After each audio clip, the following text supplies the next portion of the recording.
Okay, everybody ready?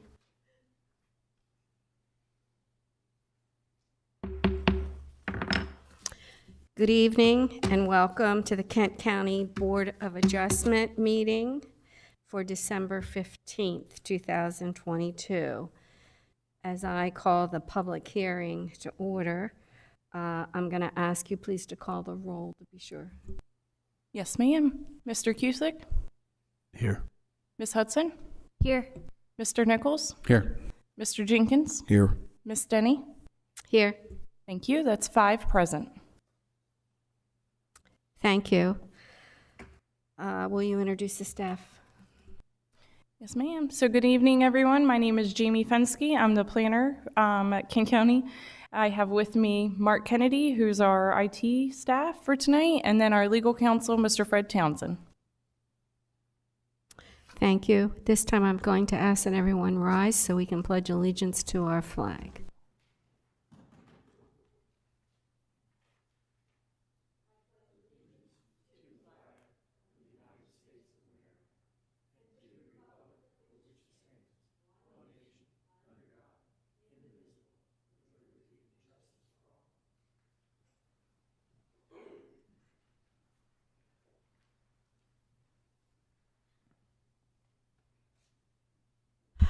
Okay, so additions or alterations to the agenda. I think we have a few, right? Yeah. Okay. Yes, ma'am. So application A-22-38 for Ching LLC has asked to be postponed until a farther date.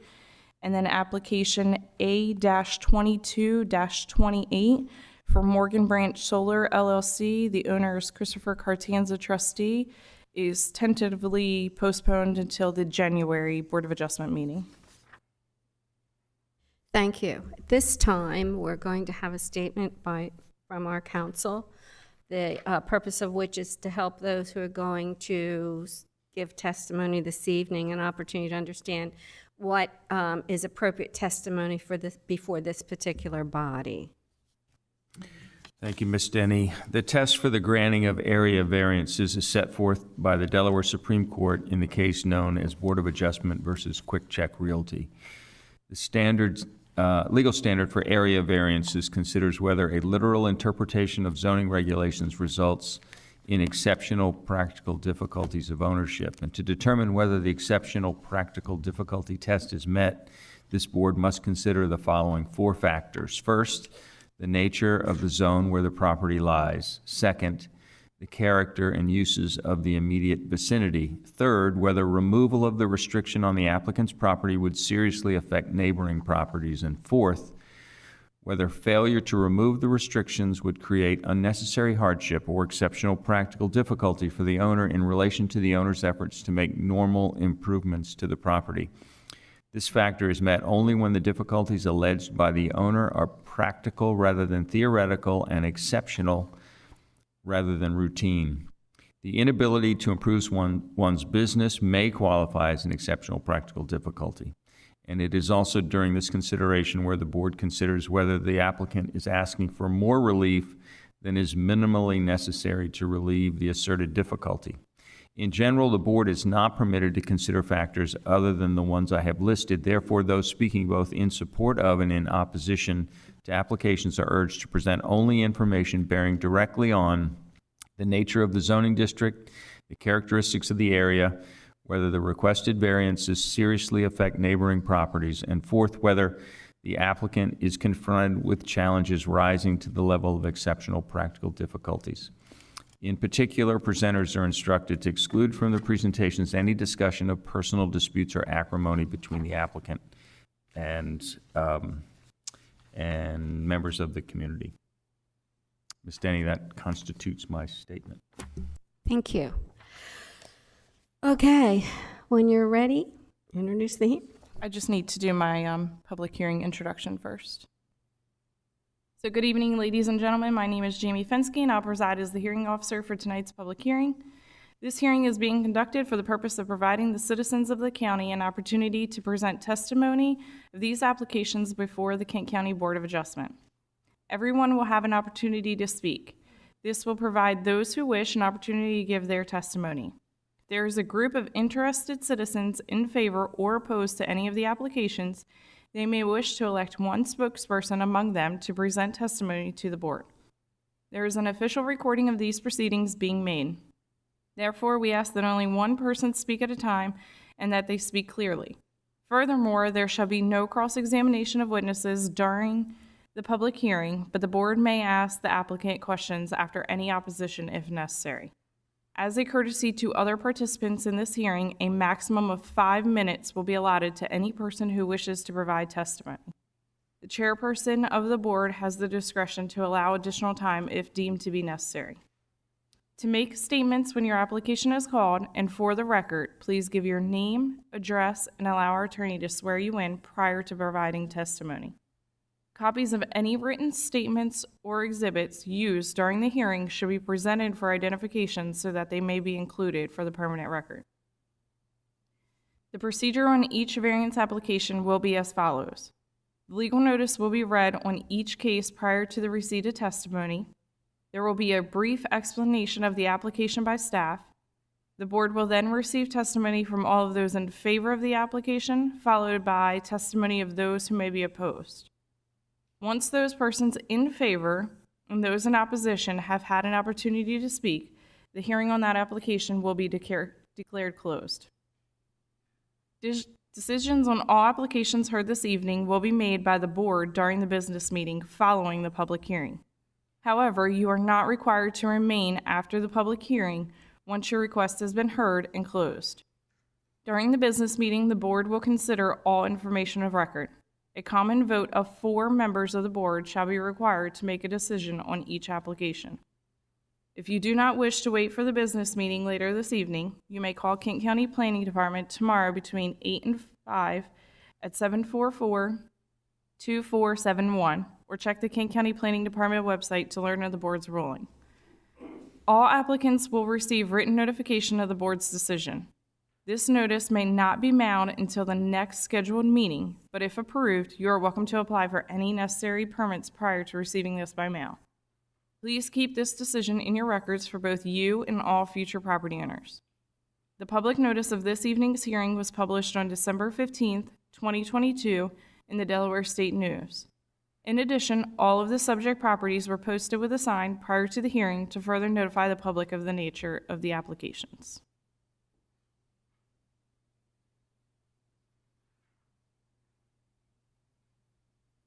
First, we have application A-22-39 for Mr. Daniel Burrows. The present zoning district is AR, Agriculture Residential. Proposed variance is a variance from the required 25-foot rear setback and 10-foot side setback to construct a single-family dwelling.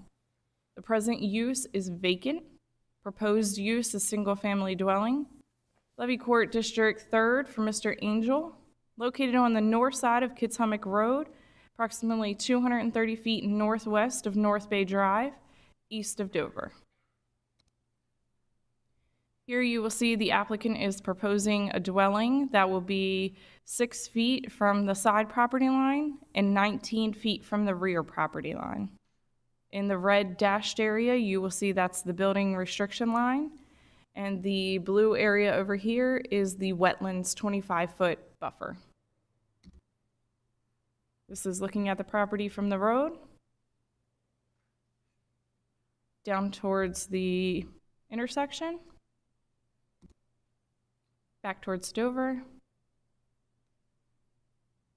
This is the one side property line in the wetlands area. This is the other. An aerial. Further up. So Mr. Burrows, if you would like to state your name and address and allow our attorney to swear you in. My name is Dan Burrows. I live at 104 North Bay Drive in the community Kitshummock.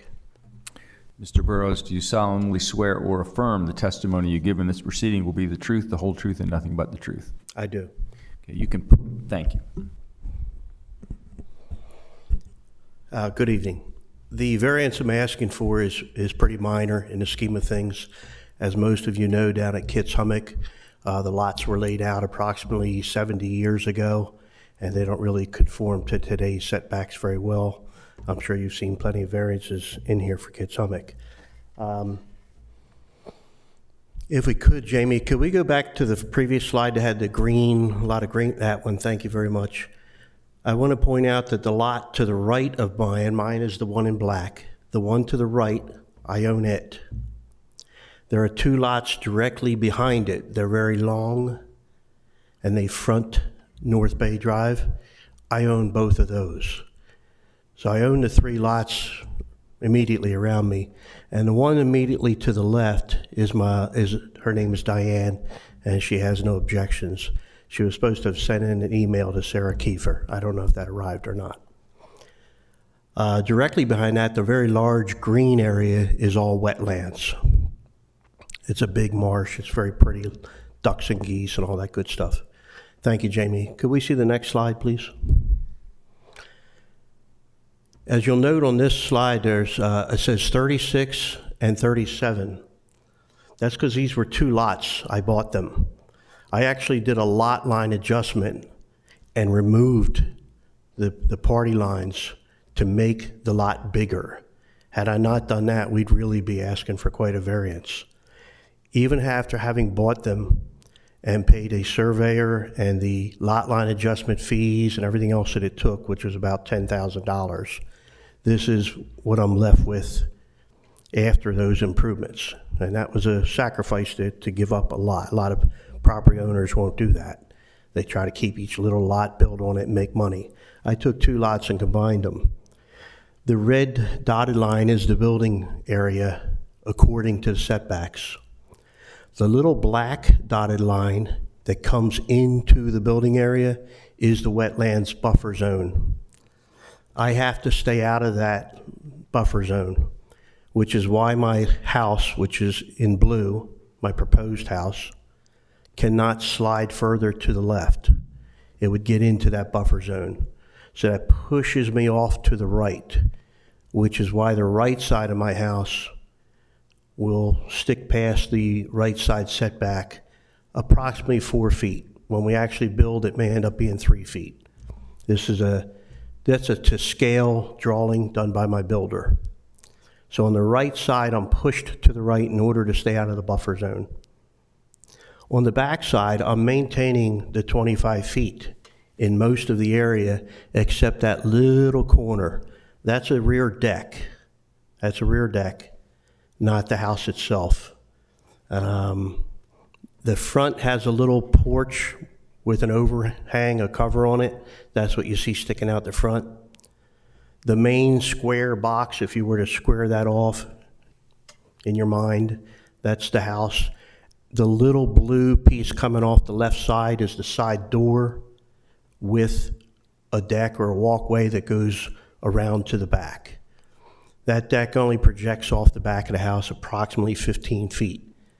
It's enough for tables and chairs and a grill, etc. So I just want to reiterate, I did do a lot line adjustment and actually made the lot bigger. I own the lot on the right side, the 2 directly behind it, and the neighbor on the left side is on board. She's happy with what I'm doing there.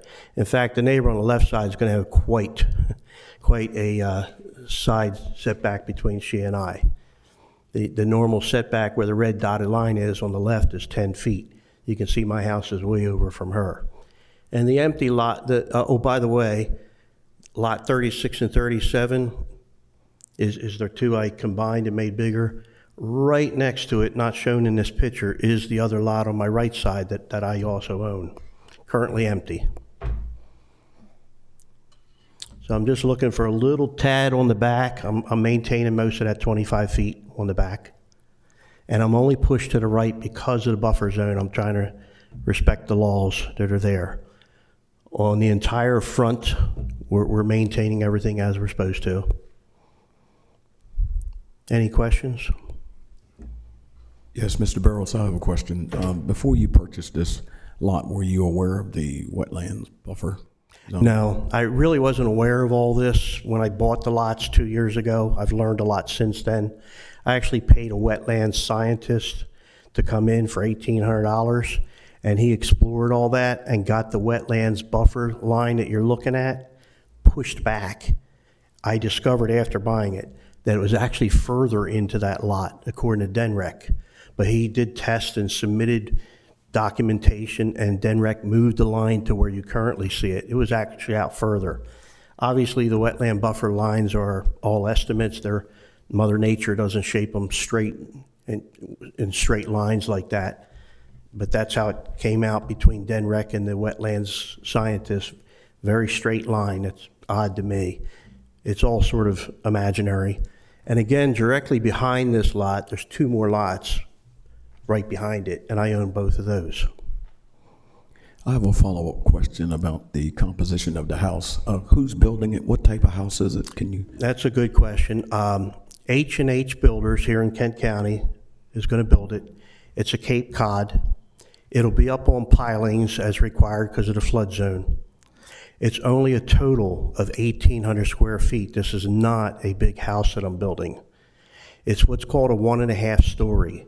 So it's your typical Cape Cod that looks like a single-story house, but the interior attic, the attic space is all finished off into nice couple bedrooms. As opposed to it being a true 2-story, one level on top of the other, it's a 1-story, but the attic's finished off. That's called a 1.5 story, a Cape Cod. It'll be very fitting with the community. I was going to ask you that, but thank you. Very beachy looking. Thank you. And Kitshomick is beachy. Is there a reason why you couldn't shrink your house down to fit inside your required boundaries? At this particular size, it's down to 1,800 square feet. Not particularly big. It's going to be a 3-bedroom, 2-bath, and 2 of those bedrooms are up in the attic. There's only one on the first floor.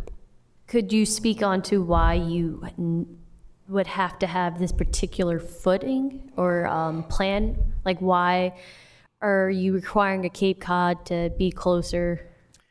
I'm mostly doing the Cape Cod because I don't want a 2-story house to gain more square footage. I don't want the ladders and the that's really up there, and I'm getting kind of old. So the one level on top of pilings, which will make it 2 stories at that point. It'd be a 3-story otherwise, and I just can't deal with that maintenance. I'm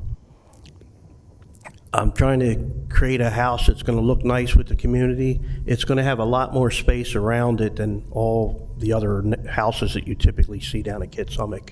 I did indeed purchase lots and merge them together to make it this big.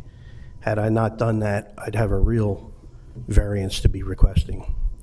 So you spoke that you bought the lots and you merged them together. Is there a reason why you couldn't merge 40 into here so then you wouldn't have to get a variance? Believe it or not, if you look at the shape of 40 and then the rear setbacks that come off of it, it would not maintain this shape. It would still be very oddly shaped. I also felt like it was enough of a financial sacrifice to buy 3 lots, take the one in the middle, and give half to each lot. I thought that's a big plus. Plenty of landowners would come in here and kept all 3 and ask you for variances on everything. I've given up 1 lot to make lots bigger at Kitshomick. That was a financial sacrifice for me right there.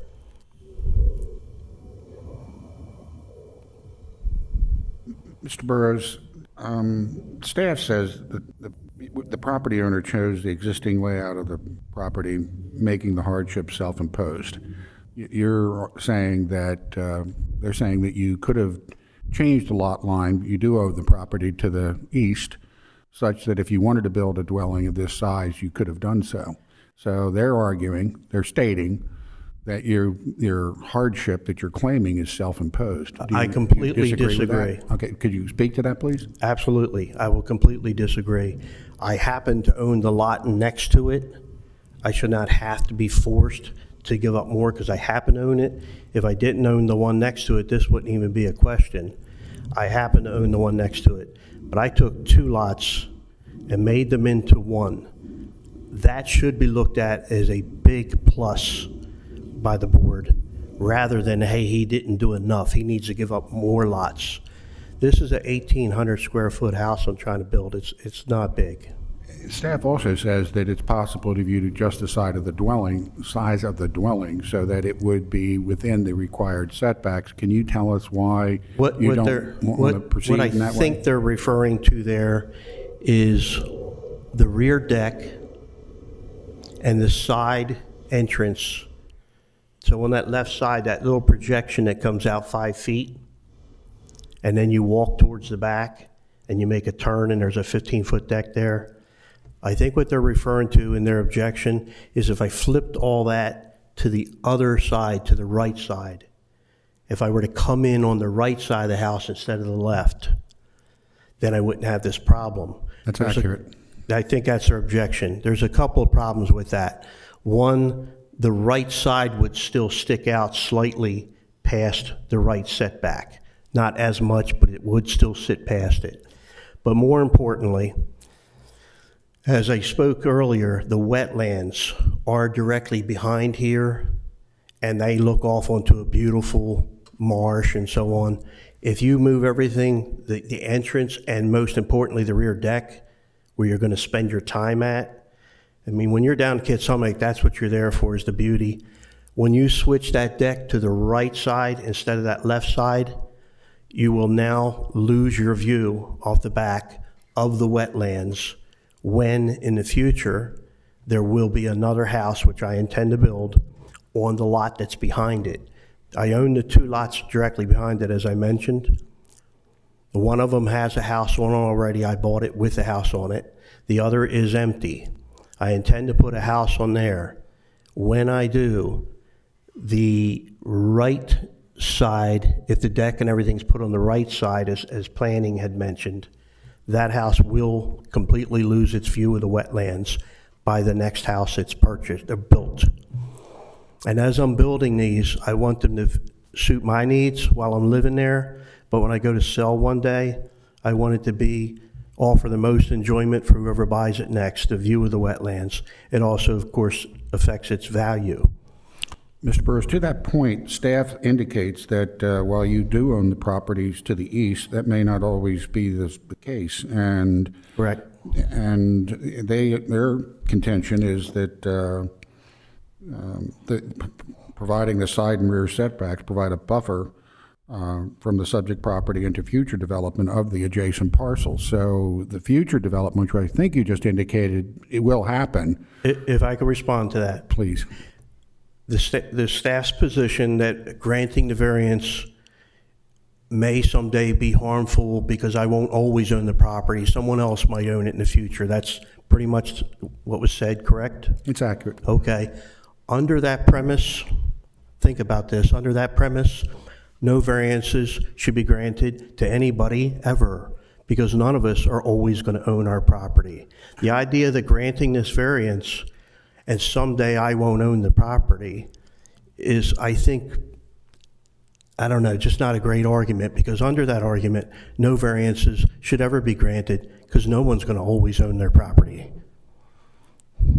Well, Mr. Burrows, I think you're illustrating that the basis for a variance should be restricted to the character of the property and not to the particular individual needs of its owner, because that owner will not always own the property. So I think the question was illustrating that while you don't object to the proximity of that house next to your lot next door, you don't object. Someday, whoever comes to own that property would not be as pleased with it because of the proximity of that house and the use of that area that you're proposing now, because it will be so close to their And again, I repeat, under that premise, no variances should ever be granted because the person will not always own the property. The idea that we grant me a variance and someday in the future, the empty lot next to me that I currently own, if I build a house on it and then I sell it to somebody, they might not be happy with a variance that was granted 20 years ago before they ever came along. That just doesn't make a lot of rationale to me. Okay, so I just want to make a comment Yes. with regard to that statement. the code that we follow. Of course, it begins with our comprehensive plan, and it comes right on down to the codes which we're addressing this evening. And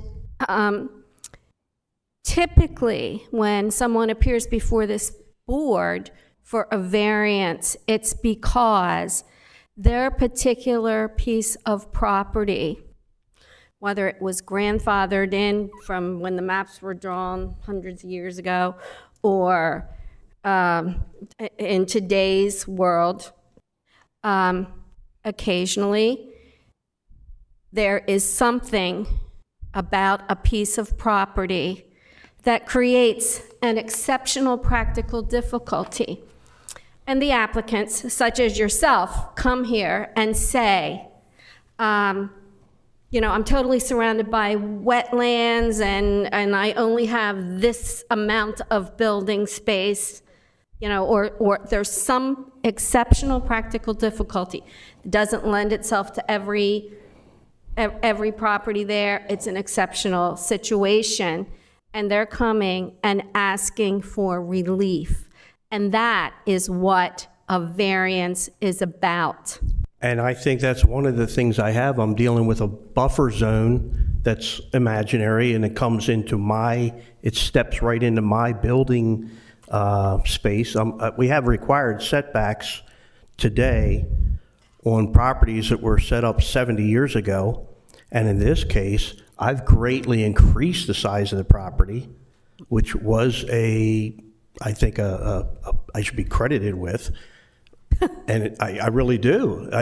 You pay for these lands, you pay money to buy them. And for anybody who would buy properties, build on them, merge them together in order to make Mr. things Burrows, better. on that point, you've consolidated lots 36 and 37. Yes. Right, into one lot. Lot 36, if it were not consolidated, if it was independent, you would have just that little tiny building envelope there, and that little red area would Yeah. be reduced even further by the presence of the wetlands buffer, right? Correct. So you really didn't have much of a lot to build on there with lot 36, did you? No, but I could have. When I bought it and I checked with planning at the time, there was a buildable footprint there. How much you can build is another matter. And you can always ask for variances to gain a little more space because they're such tiny lots. I felt, I'm going to take the two and merge them together, which I think is a really good thing. On the left side, if you look at the red line on the left side, which is my side setback on the left, that only goes back 20 feet right there. And then the buffer zone steps into it. It ends up being 19 feet on that left side. That's all I can get. A 19-foot deep house is not very much. So when you shift the house to the right, you take a little bit of that right side setback, the right side, but you manage to fit the house in there. You stay out of the buffer zone. You have a great amount of space behind you still. I have a lot of space behind there. Most of the rear setback I'm maintaining. My deck projects out into the rear setback some, very little. I'm not asking for 19 feet across the whole back, just right there where the deck is sticking out. Mr. Burrows, if you reduce the size of the building, the construction of the entirety, the dwelling, the deck, you could have it so that it would fit within the required setbacks. Is that accurate? You chose not to do that, but you could do it. Is that accurate? I'm quite sure that you could absolutely reduce and make it smaller and smaller. I have increased. To that point, you've decided not to do that. And here you're asking for a variance to allow you to do something which doesn't have to be done if you would not self-impose the requirement for a variance. All you have to do is reduce the size of the dwelling. You've indicated that that's accurate, but you don't want to do that. At present, I'm at 1,800 square feet. That's not a very big house. When you're trying to build a home, and it's 3 bedrooms, it's not a big house, it's a 1-story. Yeah, I'm not going to dispute that. I'm just asking, and you've indicated that you could put a smaller dwelling on the lot as consolidated and Well, be within the setbacks. But you don't want to do that, and your challenge is to provide for the board a reason why not reducing the side presents an exceptional practical difficulty. Please tell us, or me, what that is. The value of any property that someone purchases and they want to improve upon, they need to put a reasonable size house on there that's commensurate with typical today's real estate market. I'm doing a 3-bedroom house. I would like to have had a 4, but I can't do it. It'll get bigger and bigger. In theory, you can always make it smaller. How small should I be forced to go? 1,100, 1,200 square feet? I made a big effort in taking 2 lots and combining them just so I could get to this size. And as my builder came up with the actual design and all, it turned out I need a small variance. I don't look at it as a very big, a big variance to grant. It's a very small, 3, maybe 4 feet on the right side. And we've granted plenty of variances at Kitsummick because the whole community is so small, so tiny, all the lots. I've made a big improvement here on these lots in Kitsummick by merging them.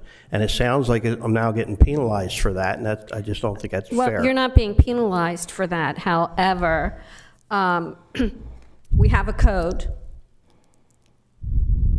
that you have, and obviously that's the deck. You could build a smaller deck.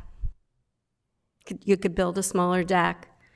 And this body is not about I want to, it's about exceptional practical difficulties. And when these exceptions or variances, as we call them, are granted, they are based on exceptional practical difficulty. And could I ask that you put up Exhibit A, please?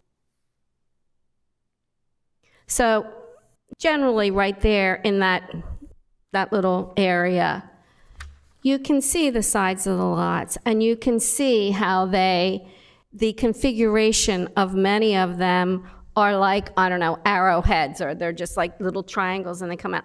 And so some of that, based on the width of the lots,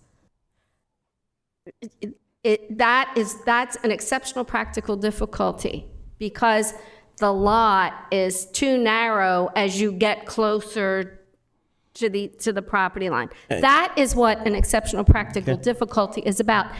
When you see your lot there, it's very hard for me, and I've been doing this a lot of years, to reason an exceptional practical difficulty. You've combined 2.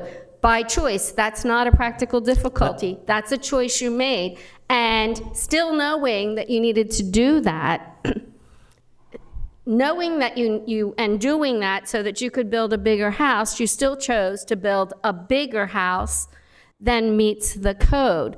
And that tends to be called a self-imposed. The house itself is not big. It's only the deck that is sticking past. And the house is only pushed to the right side because there's a wetlands buffer zone. I didn't impose the wetlands buffer zone. I spent $1,800 to have a wetlands scientist actually move that back some. I spent money with a surveyor, an attorney, the recorder of deeds, etc., to make the lot even bigger. As you noted, some of these lots are rather skinny, and they would be your practical difference. If you look at my lot, mine is not deep. Do you see how most of these lots here are very long? Mine is not deep. Look how shallow it is.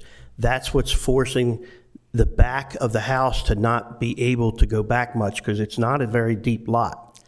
And as I try to come left, I get forced to the right because of the imaginary wetlands buffer line.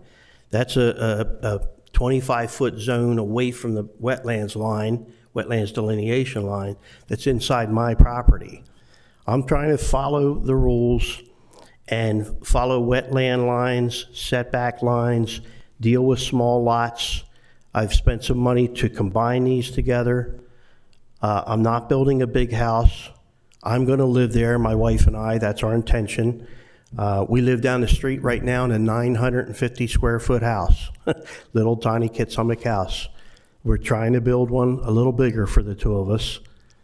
And we have a third room, so when our daughter comes to visit, she has somewhere to stay. Even then, it's an awfully tiny house. I think it's a pretty reasonable request on my part. I'm maintaining most of the rear setback. I'm asking for a slither where the deck is.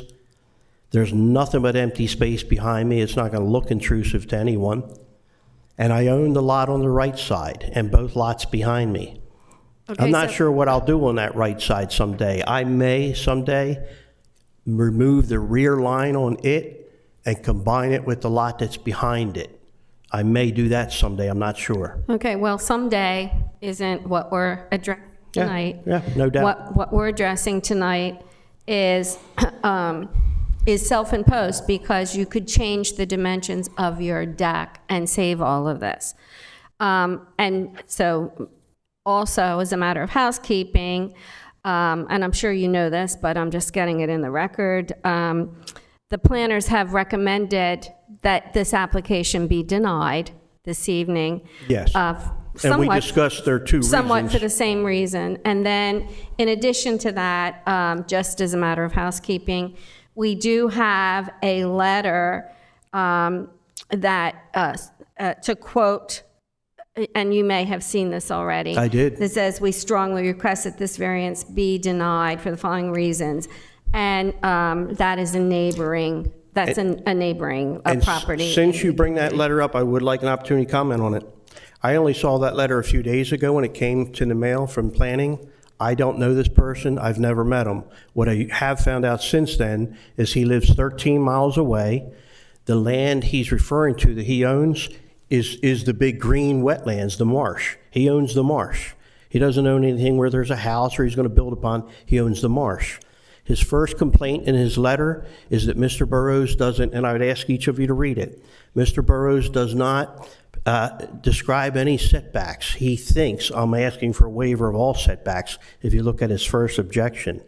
His second objection was about drainage, enough drainage because of flooding down at Kitts Hummock and so on. Well, one, that's not my fault. Two, after I build this house, there will still be more than enough permeable soil on my lot to meet code. And his third complaint was he doesn't want anything built at Kitts Hummock, not my house, anything, until the DelDOT and DENREC and Kent County drainage issues are all resolved down there. That's not within my purview to be able to correct. His three objections are ridiculous. He mentions setbacks that I have none, which is incorrect. He mentions the drainage and permeable soil, and I'm very much going to leave the 26% permeable that you require.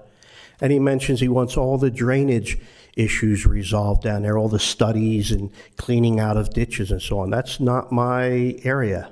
I have no control over that. His issue isn't with me. His issue is with the drainage issues not getting taken care of by DENREC. So I think that written objection from him is completely unnoteworthy. And he's not a neighbor. He lives 13 miles away, and what he owns is that wetlands.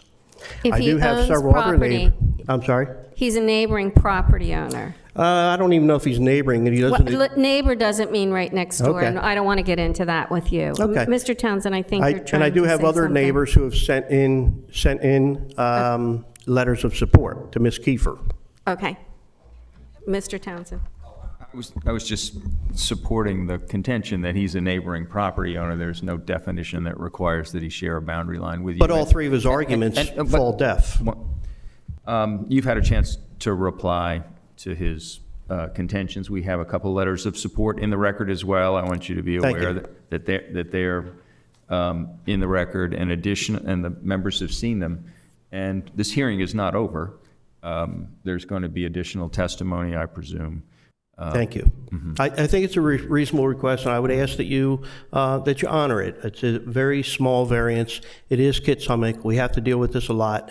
I have made multiple sacrifices to make this better. Imagine if I were in here with that lot, the original size, what we'd be having to deal with. I've made a big improvement, and I appreciate it. Thank you for your time. Thank you. Excuse me, we still have a member who has a question.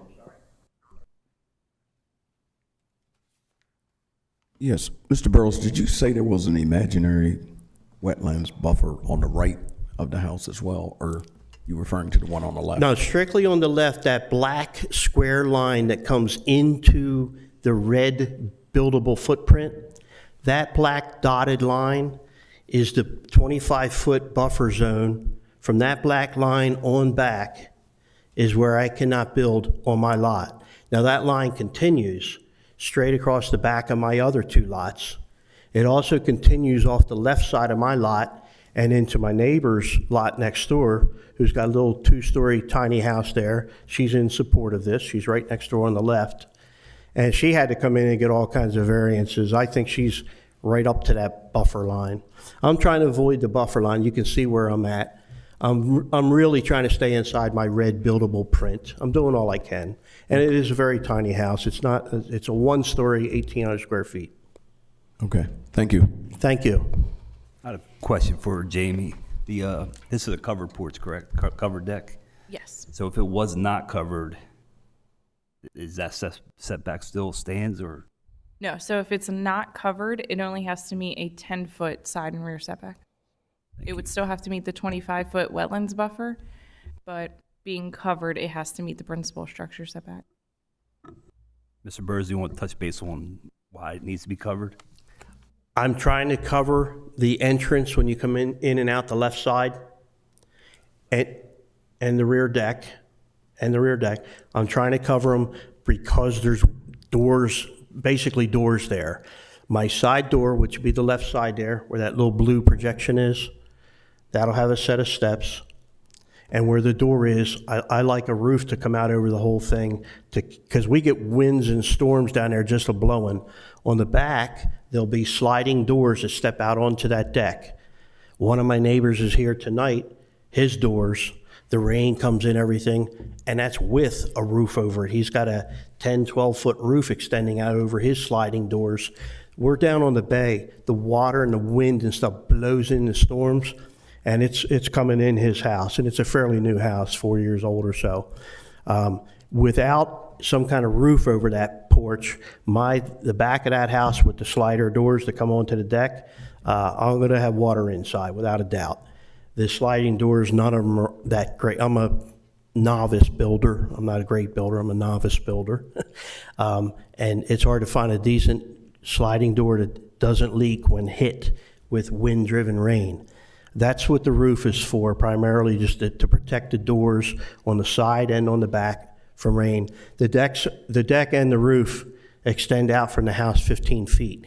If you put a deck chair and some chairs there and a few guests, 15 feet is eaten up very quickly. That's why I didn't make a 6-foot deck or 6 foot deep or 8 foot deep. I made it 15 foot deep so you could put a set of tables and chairs and a grill.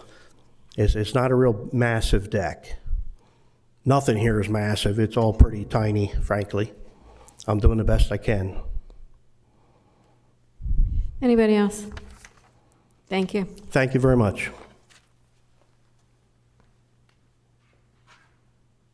Is there anyone else that would like to speak in favor of this application? Please come forward, state your name and address, and allow our attorney to swear you in. And please note 5 minutes, please. Oh, sure. Good evening. My name is Michael Costello. I live at 3083 Kitts Hummock Road, and I'm a neighbor of Mr. Burrows. Mr. Costello, Yes? do you solemnly swear or affirm the testimony you give in this proceeding will be the truth, the whole truth, and nothing but the truth? Absolutely. Thank you. And I appreciate the opportunity to present. Actually, it's just very short. I know Mr. Burrows. I support my community 100%. And I think that he will do an outstanding job to increase our neighborhood in aesthetics and in quality of buildings and all kinds of things. We do need a roof over our deck so that we can put a screen porch on because of all the mosquitoes in the summertime. So the rain is a good option, but it really helps with the mosquitoes. And that's really all I have. I'm just in support. I think it's a nice place to build a nice home, and I think that Dan would do that. Thank you. Is there anyone else that would like to speak in favor of this application? Please state your name and address and allow our attorney to swear you in. Yes, good evening. My name is Tim Goodwin, 122 North Bay Drive, Kitshomick. It's a Dover address. Mr. Goodwin, do you solemnly swear or affirm the testimony you give in this proceeding will be the truth, the whole truth, and nothing but the truth? I do. I'd just like to reinforce what Mr. Costello said. We have 2 decks on our home at 122 North Bay Drive. We spend very little time on the front deck because it is not fully covered. Well, it is covered, but it is not screened in. If you have a deck in this area, most people that build, they find out real quick that you need to have a covered deck because of the wind and the rain, but it's got to be screened in because of the bugs and everything else that we face in, coming off the marshes. So Dan's well known for the quality of work and the improvements that he's done at Kitshomick, and we, greatly appreciate everything he's done to improve our properties as well. Thank you. Thank you. Is there anyone else that would like to speak in favor of this application? Again, please state your name and address and allow our attorney to swear you in. Richard Rogers, 42 North Bay Drive, Dover, Delaware. Mr. Rogers, do you solemnly swear or affirm the testimony you give in this proceeding will be the truth, the whole truth, and nothing but the truth? Yes. I live at 42 North Bay Drive, and that property was owned by the Hughesmans, and even this property here. And my house and the next door neighbor's house was sitting there. We rented that property. It was like a big mobile home park with our homes on. When they divided it up, they shot lines between our houses. And I'm in favor of the setback because my one house is only 42 inches off the line. And the other neighbor, he's only 5 foot off of my house. But I'm in favor of this.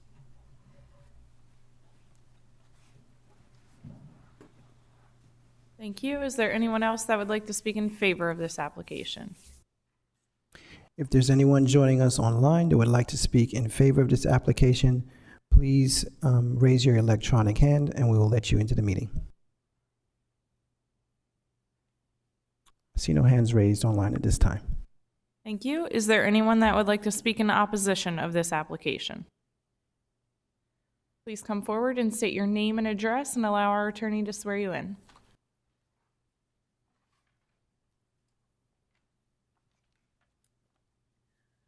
My name is Nancy Shavak. I'm the author of the letter. And your address, please, for the record? We live at 300 Carnoustie Road, Dover, Delaware. And if you would pull the microphone a little closer. Oh, I'm sorry. And I'm going to swear you in. Do you solemnly swear or affirm, Ms. Shavak, that the testimony you give in this proceeding will be the truth, the whole truth, and nothing but the truth? I do. I'm sorry my husband couldn't be here tonight. We own 2541 Kitshomick Road. It's about 350 acres. And I believe we are where it says AC. I think that's our property back there. I stand behind everything that's written in this letter. I don't know that I need to say any more, unless somebody has any questions. Does anybody have any questions? Thank you. Thank you. Is there anyone else that would like to speak in opposition of this application? If there's anyone joining us online that would like to speak in opposition of this application, please raise your electronic hand that you'll find at the bottom of your screen. See no hands raised online at this time. Thank you. Seeing no one else, that closes the public hearing for application A-22-39.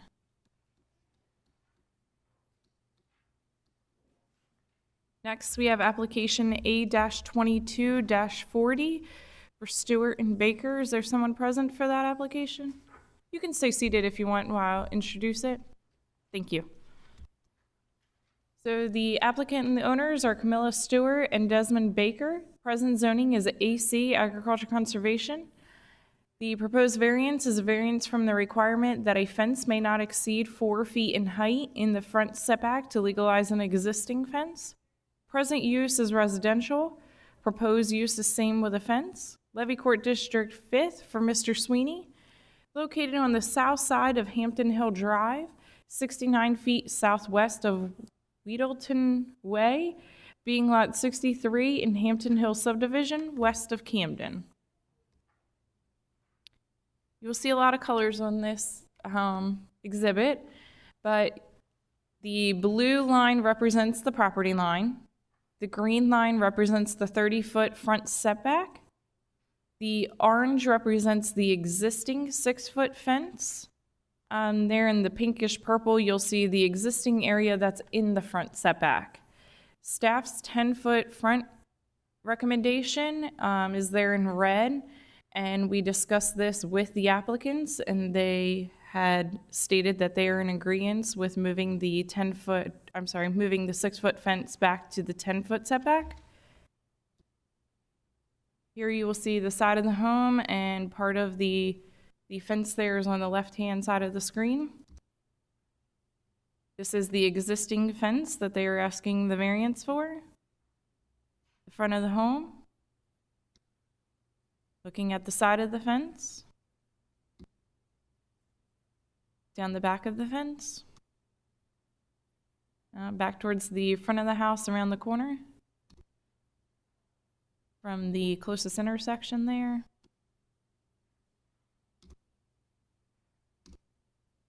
Unfortunately, our aerials did not have the updated home on there.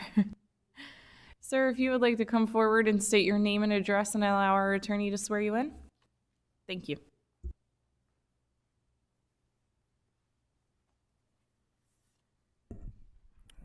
My name is Desmond Baker. I live at 252 Hampton Hill Drive.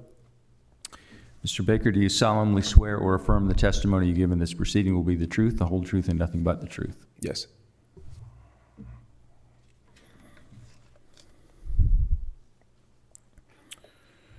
All right. Removing the fence would cause various hardships, such as financial. We paid over $12,000 out of our savings to have the fence built. We have a son who's autistic on the spectrum, and I'm also diagnosed with PTSD after serving 21 years in the military. So the 6-foot fence. Can you pull that mic a little closer? I just want to be sure, and we're recording it, so go ahead. Okay. The 6-foot fence gives me a lot of privacy as far as seen in the pictures. They are still building in the area, and it is a high traffic area. So the noises and everything kind of trigger my PTSD. As far as our son, he's only 2, but he stands 3'5". So he is able to climb the fence. He likes to wander, so that is a worry of ours.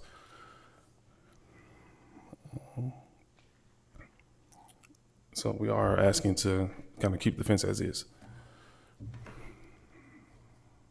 Okay, does anybody have any questions?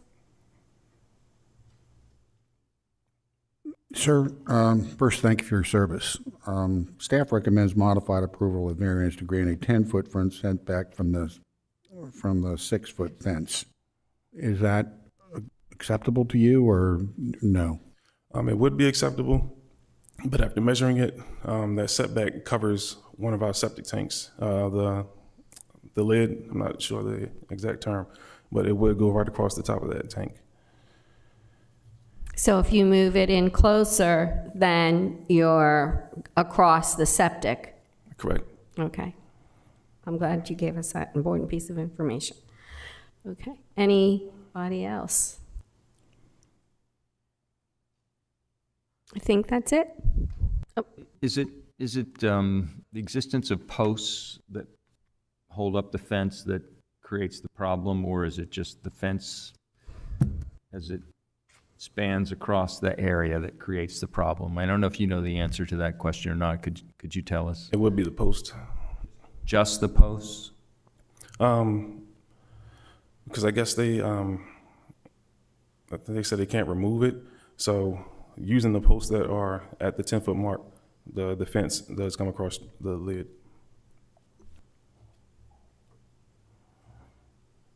Have you spoken with the fence company if there's going to be a cost associated with moving that fence? Yes. Yes. So there is a cost associated with it? As far as I know, yes.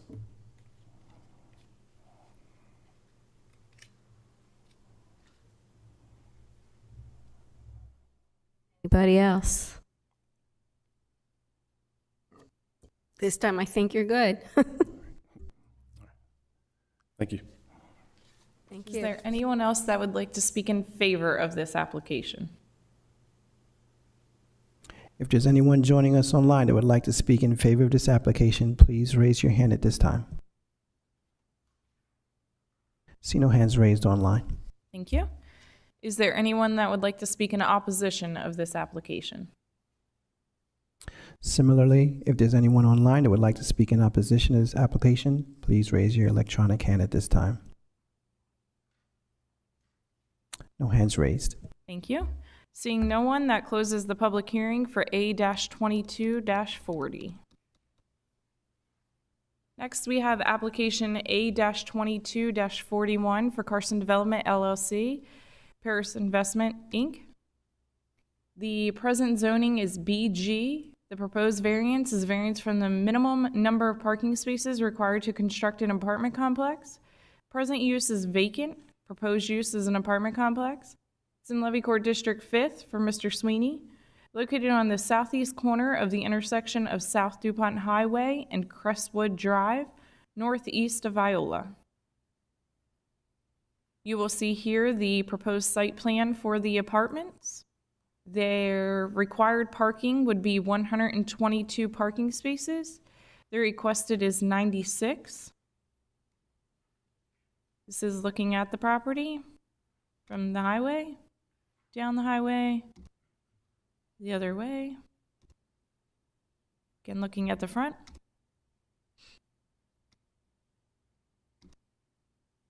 And the aerial.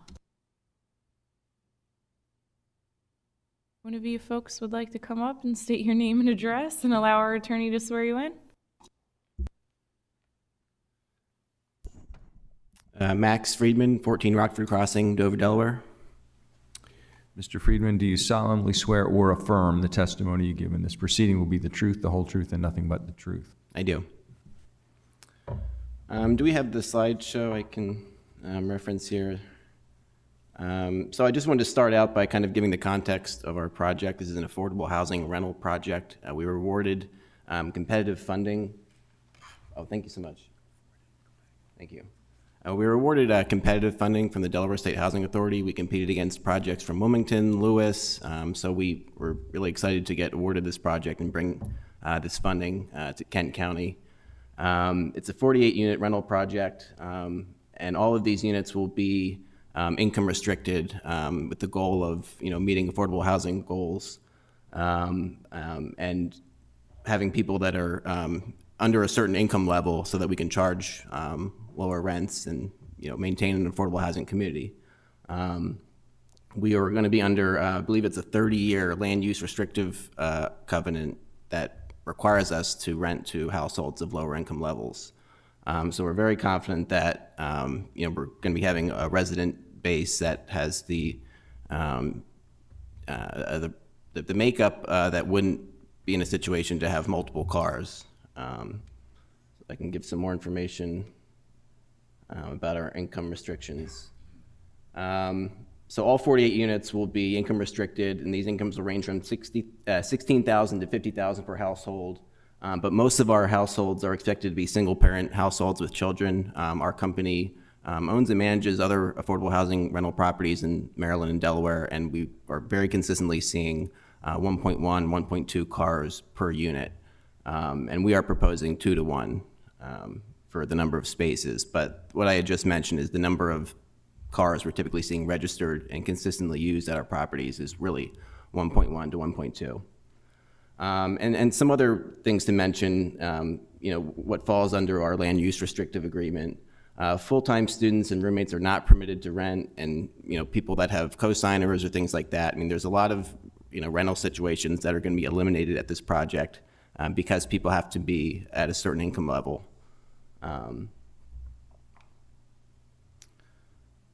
So the main basis for our variance request is it's an unnecessary number of parking spaces for an affordable housing community. We're really only expecting just a little over 1 car per unit, which would have us, from 50 to 60 spaces at any given time when you account for staff, visitors, things like that. And then we took some time to look at comparable affordable housing projects elsewhere in Kent County, and I have those in later slides. But all of the other 4 projects that we looked at in Harrington, Felton, 2 of those were in Felton, and 1 in Smyrna, all these were within those municipalities, but all of those were 2-to-1 parking spaces, and they're the same kind of rental income restricted communities that we have here, also funded through Delaware State Housing Authority financing programs. And then on top of that, there is a cost burden. We are building an affordable housing project. We have a set amount of funding that we have to work with here, and construction costs and all that are obviously, and interest rates are obviously very volatile at this time. So it would be very helpful if we could reduce unnecessary costs like excess parking spaces.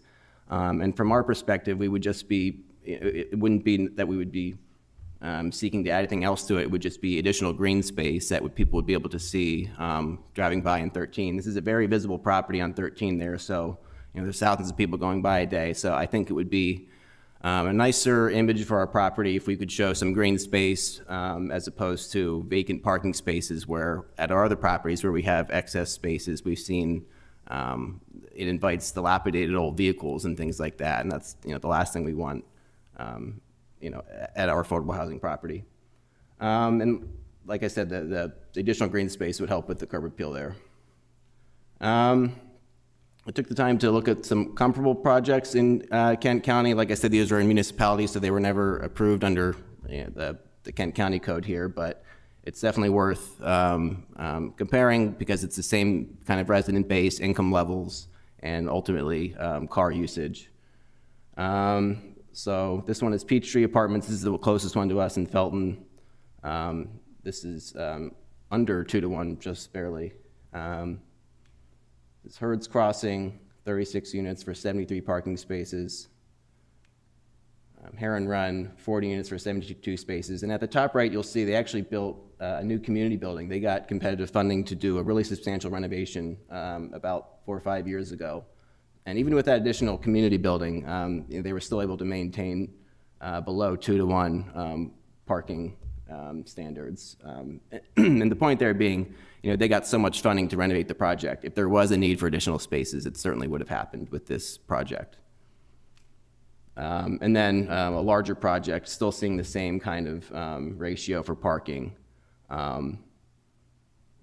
So that, that's kind of what we point to when we talk about the uniqueness of our property. I mean, there's only so many properties in the county that have these kind of income restrictions and resident makeup. So I think it is very crucial to compare them to properties nearby.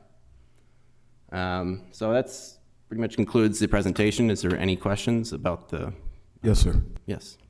What are your plans to do with that green space that you referred to if you drop the additional parking spaces? What would be done there?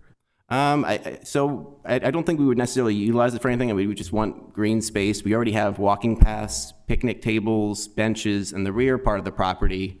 Just because we have so many kids, I don't think we want to invite too much activity on the front end of the property, but we would like to have more green space. I mean, I think that's preferable to empty parking spaces and, abandoned cars or things like that we typically see when there's too much parking. So I would just say it'd be additional grass. It wouldn't be necessarily utilized for anything additional. Not necessarily a recreational area for these same kids. It's just going to be additional grass. Yeah, I mean, they could obviously use that for playing. I mean, they're welcome to be there, but it's not our dedicated recreational areas and walking paths are more toward the back of the property. What are those recreational areas, if you can, you have time to comment on that? Thank you. So we have a playground in the lower left side there. Oh, there we go. Oh, okay. We have a playground here, and then there would be a walking path around the proposed stormwater management area. And then there is a gazebo right there, and then another bench. And then the goal is to have walking paths that kind of connect the property. You see the walking paths go around the rear, and we have additional picnic tables. And the walking paths go along the side of the property to connect to a bus stop there. And then the additional green space would be out front here. Otherwise, the parking would stretch a little bit further into here and here.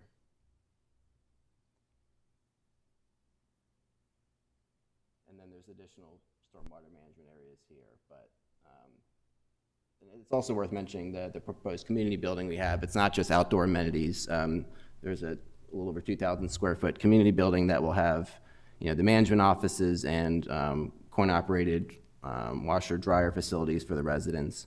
But there's also a little over 1,000 square feet of community service space where we've signed up with various nonprofits to provide things like financial literacy, nutritional health education, a food bank program, things like that, community service-based stuff focused on that community. So that kind of sums up the amenities we have, in addition to in-unit stuff like balconies and garbage disposals and things like that. I did have an additional follow-up question. It's in regards to how would it be managed? How would the traffic be managed if you eliminate the additional spaces and you stick with the 96 for holidays and times where that population would increase temporarily? Yeah, I mean, I think just on an ongoing basis, I mean, our goal would be to limit residents to one registered vehicle per unit. So that would have us, a big buffer if there are, events like that, like a holiday or a birthday party or something like that that invites, that brings a lot of guests to the property.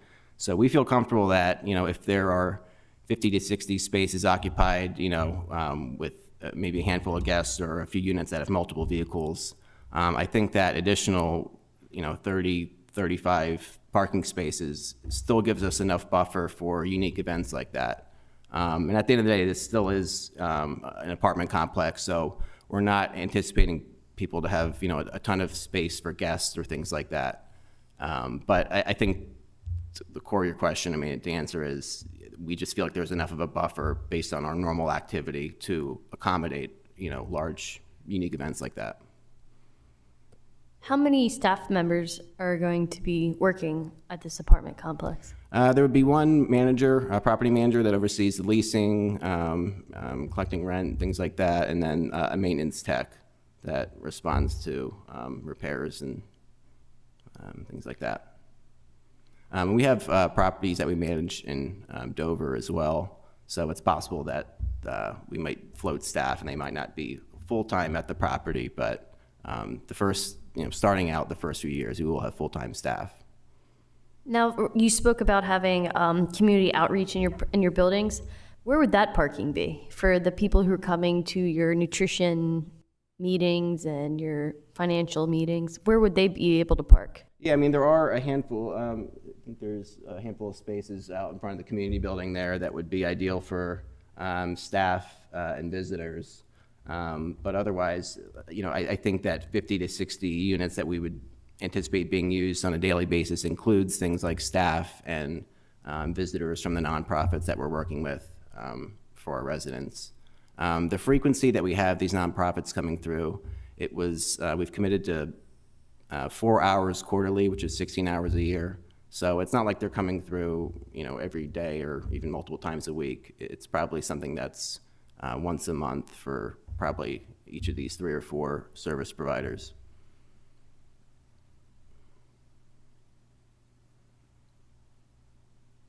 Anybody else? I just had one more.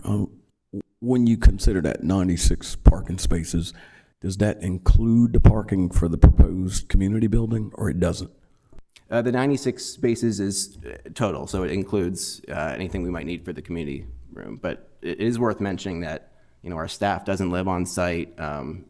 Business hours are until 5 p.m. So there probably is a lot of times where there won't be overlap between people that are out at work during the day and our staff or our visitors that are there. So I think that's also important to understand the context of, the different times that the lot will be full. Like at night, we're obviously not having visitors to the property or our employees there. Do you guys have coin laundry in the buildings or just going to be in that community building? In the community building, but we also have washer dryer hookups available in our units, and our experience has been that a lot of people utilize that. So I don't expect our laundry facility to be very busy, and it'll be limited to the people that live there. You'll have to have like a key fob, but they won't be able to share it with people outside the community, or we won't have people from the mobile home community next door coming in. So it will be limited to our residents.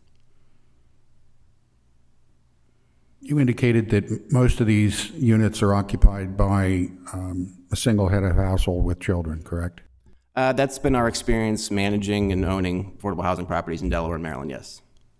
How long does your typical tenant stay in the property? I assume they have young children, children that are adolescents. It kind of covers the board. Yeah, How long do they stay? Yeah, my colleague Danielle's more on the management side. I would say 3 to 5 years is what we're seeing for most families with turnover.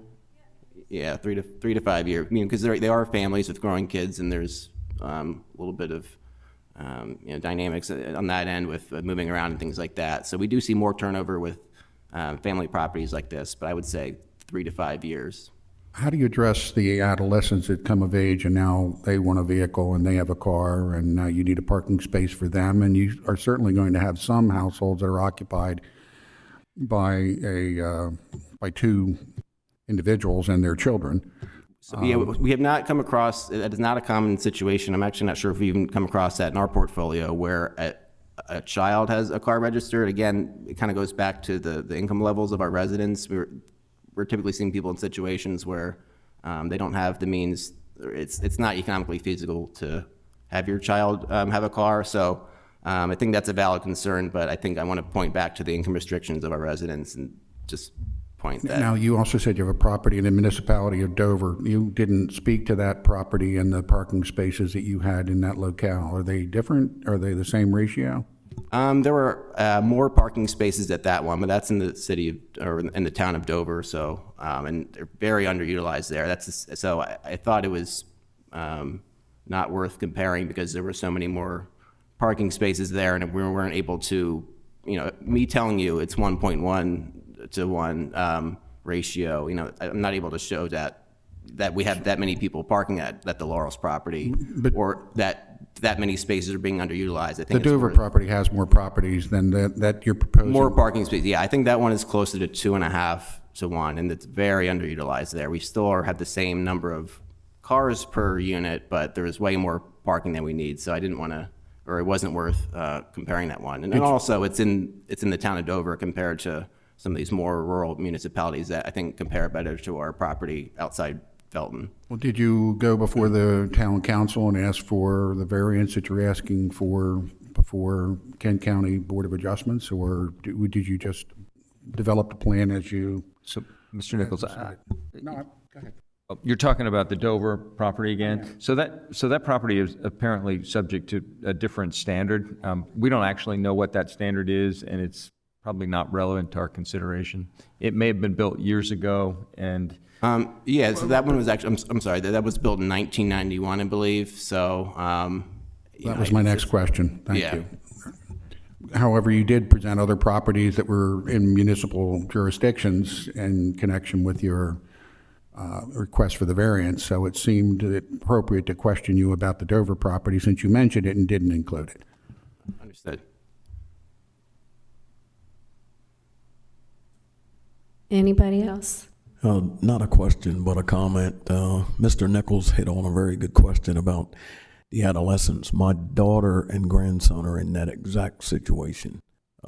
They have 2 cars in their apartment, income restricted apartment complex that they live in, and I thought that was a good question. Yes, I was going to ask that, but he beat me to the punch. So I've been in and out of that location. It's in South Carolina. It's not in Delaware, but it does occur, and you say you probably don't think you'll incur that very often because they're only there 3 to 5 years, but Yeah, and like I said, that just given the income restrictions and the costs associated with having a second car, let alone a car for a minor, I think that's something it certainly can happen. I think it's something that's very rare and something we're unlikely to come across.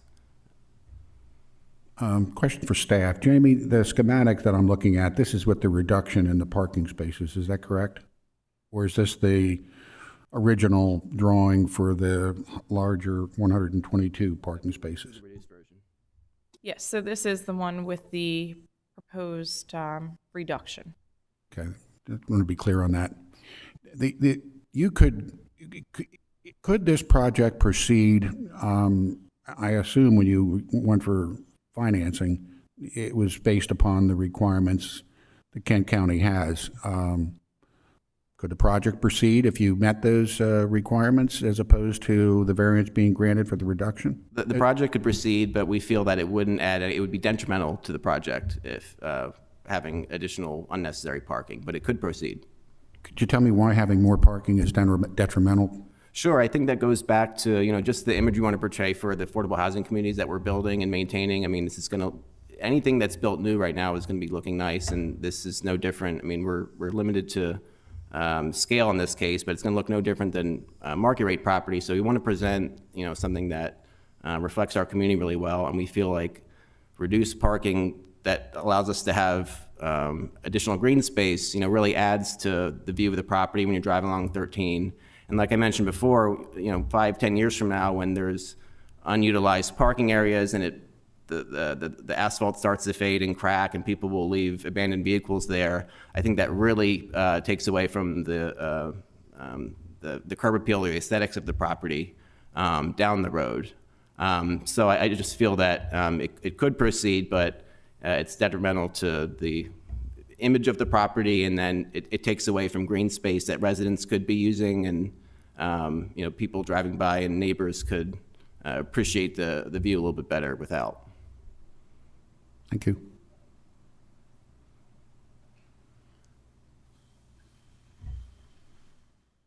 Thank you. Thank you. Is there anyone else that would like to speak in favor of this application? If there's anyone joining us online that would like to speak in favor of this application, you can raise your electronic hand at this time. No hands raised at this time. Okay. Is there anyone that would like to speak in opposition of this application? Likewise, online, you can raise your hand at this time if you would like to speak in opposition of this application. Seeing no one, that will close the public hearing for application A-22-41. Okay, so does anybody want to take a break, or do we want to just keep on trucking? Okay, so even though we have not taken a break, could we just, we're going to call the business meeting to order, and will you take the roll? Yes, ma'am. Ms. Hudson? Here. Thank you. Mr. Jenkins? here. Thank you. Mr. Cusick? Here. Thank you. Mr. Nichols? Here. Thank you. Ms. Denny? Here. Thank you. That's showing 5 still present. Thank you. As we call the business meeting to order, first item on the agenda is the minutes from the November meeting. And I am looking for a motion. I'll make a motion to approve the minutes of the November 17th, 2022 Board of Adjustment meeting. Second. We have a motion and a second. All in favor? Aye. Aye. Any nays? Hearing none. The business meetings from November 17th are hereby approved.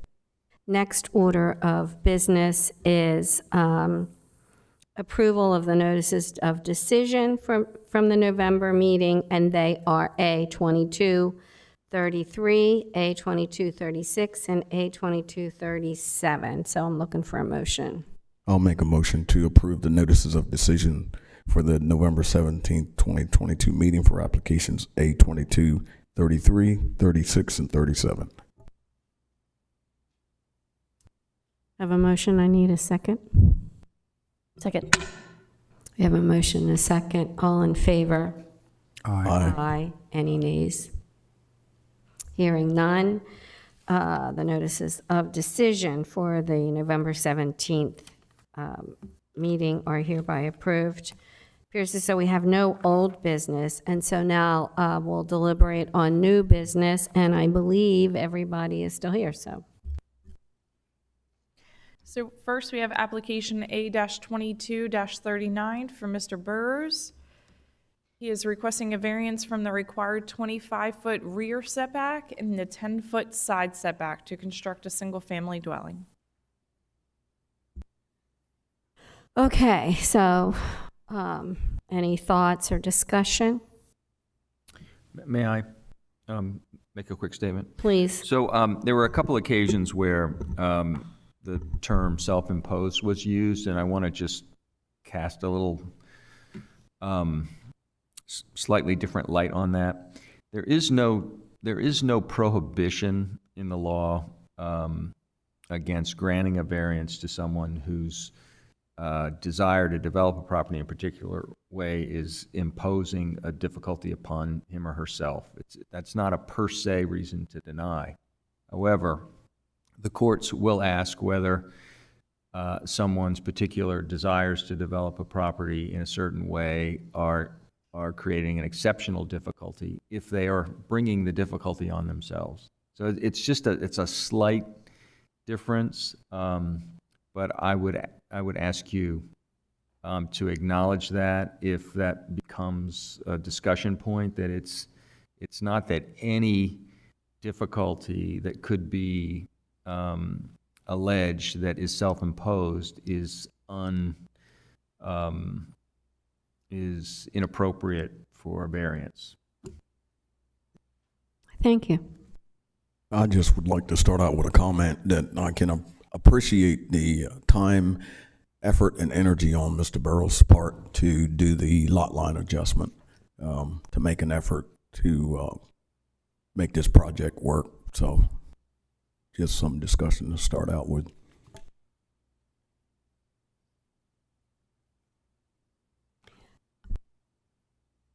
I don't disagree with your comment. However, we do have did receive a letter, and Mrs. Shevak, I think I'm pronouncing that appropriately, was Shivak was here tonight to call that to our attention and to give testimony herself. And I just want to be sure that we do have a request for denial, and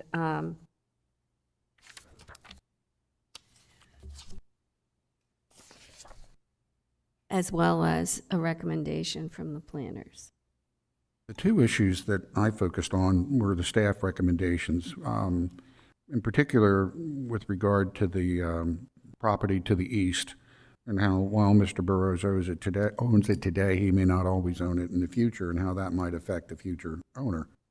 The second issue has to deal with the ability of the owner to adjust the size of the property in a way that would fall within the county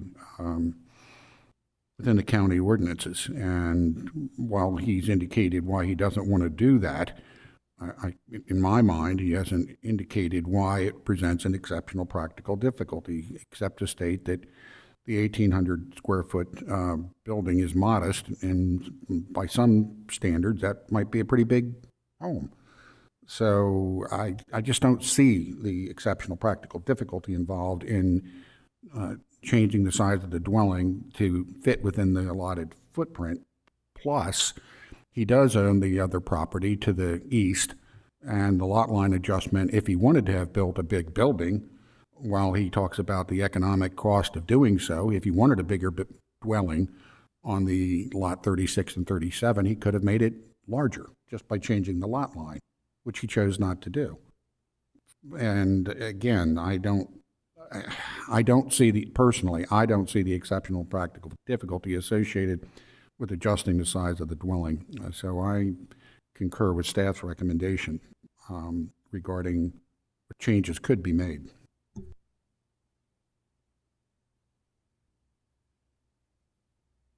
I agree with Nichols. I can't see an exceptional practical difficulty on why he needs 1,800 square feet and not have it fit inside the proposed boundaries. I can't see where it's like a septic issue or well or. So, how do you see the wetlands buffer? I think it's this deck is the one that's really causing the setback issues.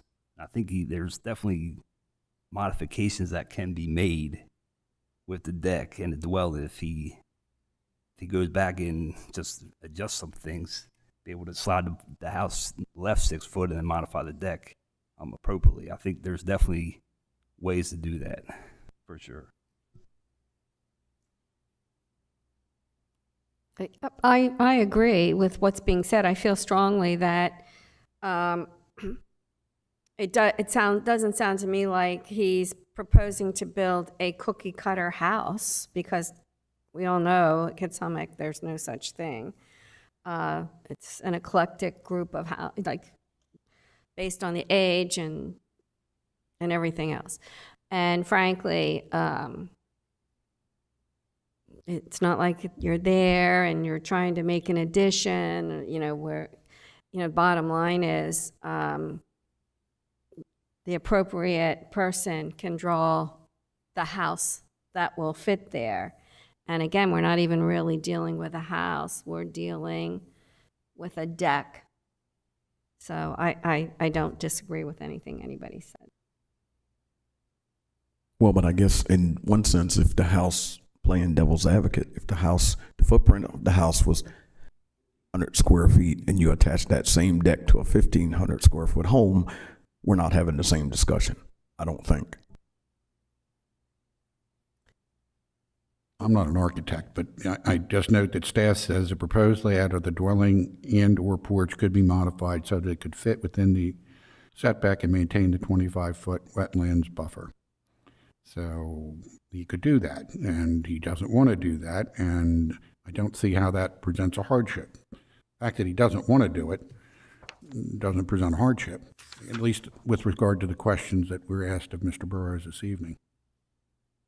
Okay, so we're at this point, our discussion, we're dealing with the rear setback, but then we also have that side setback that it just.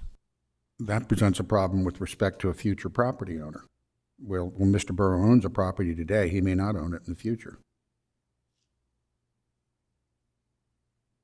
And I believe we had a hearing, I think a year ago, about neighbors fighting, trying to work on the side of one house and stepping on the foot of another person's house because the property was too close.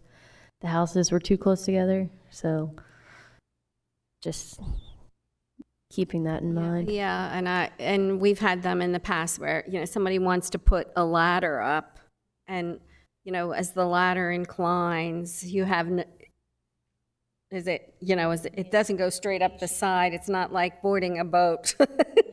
So, yeah, we have had over years some issues with that. The 6 foot bothers me as well. So that's why I'm pointing it out. Well, I think, if we want to just entertain that, I mean, there was one of the neighbors came and testified that, I know it was a different lot, but I think he said his side setback was 42 inches, which is hard to imagine. 42 inches. If I recall, Mr. Burrows appeared before the board and to grant a entrance to a home that was on the property line. But again, the reason that variance, as I recall, was granted was because not allowing that presented an exceptional practical difficulty for the owner, Mr. Burrows. That was the reason, in my mind, why the variance was granted. Here, I don't see the exceptional practical difficulty. And again, it was granted because again, it is a very eclectic community. I'm not saying it wouldn't be within character of the neighborhood. I'm saying that we don't need to offer the variance because it could be adjusted in a way to build a dwelling on that property, which Mr. Burrows doesn't want to do. Therefore, he's before us asking for the variance. Well, as we look at the information we were given by the planners on these past history, you'll see that there was they did a 5-foot side setback at one point, and then they granted a variance that said no closer than 6 feet. And again, these are sides. And then I think there's another one in here that says no closer than 6 feet. I can remember a period of time where it seemed like that was generally a feeling, but this lot is very different when you look at the lot, the lay of the land out there and the way the lots are. Some of them truly are just very long, narrow arrowheads. So I just want to point that out. No, I agree. There are circumstances where the lot design doesn't lend itself to anything other than the plan put forward that requires the variance, but that, to me, doesn't appear to be the case with these now combined lots. But let's say he didn't do the lot line adjustment. Let's just, for sake of discussion, if he hadn't done that, would then we be looking at the same arrowhead type lots that we've dealt with before? He would have been able to, it would seem that he'd be able to put only much smaller dwellings on each of those singular lots. So by making the adjustment, he's benefited himself by being able to build a bigger home or dwelling on that property than otherwise would have been the case. It's just that it's not as big as he wants it to be. Well, that's the way it is. You can't make in my opinion, you cannot make the assumption that there's something exceptional about the request for the variance. It's just that he wants it to be what he wants it to be because he wants it. But why? Where's the exceptional practical difficulty? All you have to do is make it a little smaller. Along those lines, when you look at, in the staff recommendations, when you read item number 4, and again, I apologize, Mr. Townsend, they do use the word self-imposed, but even if you take that out of the recommendation, I still feel as though, and he made an effort to make it bigger. And again, this is not the living space of the house. This is the deck. And I just want to point that out. The other thing I think we need to consider, and it's just a reminder as we come into this, is do you want to make them separate and vote separately on them? Or, I just want whoever makes the motion to just give some thought to the one or the other aspect of this, or, okay? I have a question, Jamie, that therefore they have the option, you say, under item number 4. Excuse me, never mind. Got it mixed up, sorry.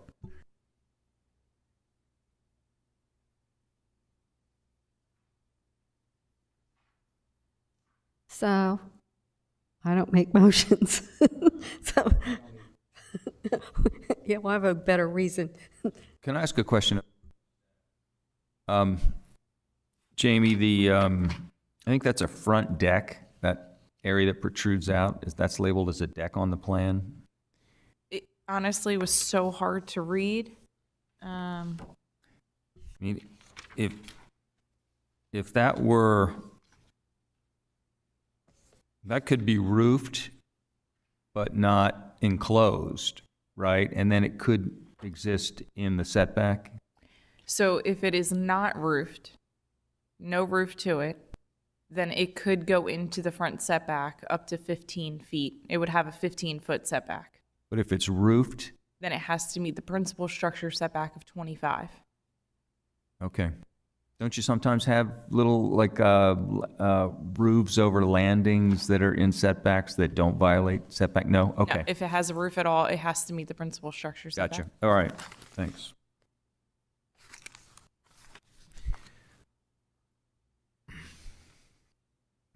Again, that business about self-imposed,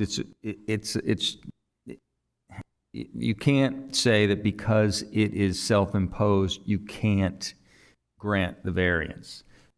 But you can say that somebody's difficulty is not an exceptional difficulty if they're bringing the difficulty upon themselves. So it's just a different way, I'm afraid, of saying the same thing. And I've, like many times when I bring up issues like this, I almost wish I hadn't brought them up. But yeah, well, I mean, the courts have analyzed that, and the courts have come down a number of times and said that you're not disqualified from getting a variance just because what you desire, because there's an element of desire in all of these applications. The applicant desires something. And if you strictly said that an applicant's desires represented a self-imposed justification that can't carry the day, then you have to deny them all. So, but the degree to which a difficulty is exceptional is definitely in play in this application.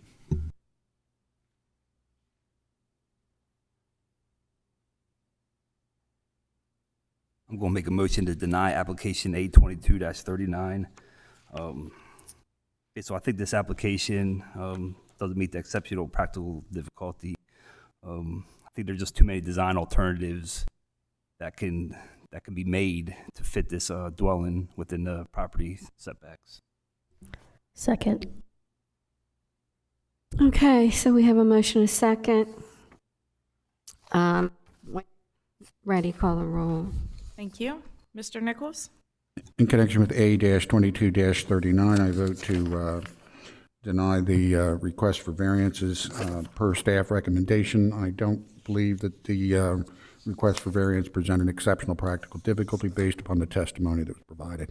So just for the record, we've got a motion to deny, so your vote is a vote in favor of the motion to deny, right? That is accurate. My apologies.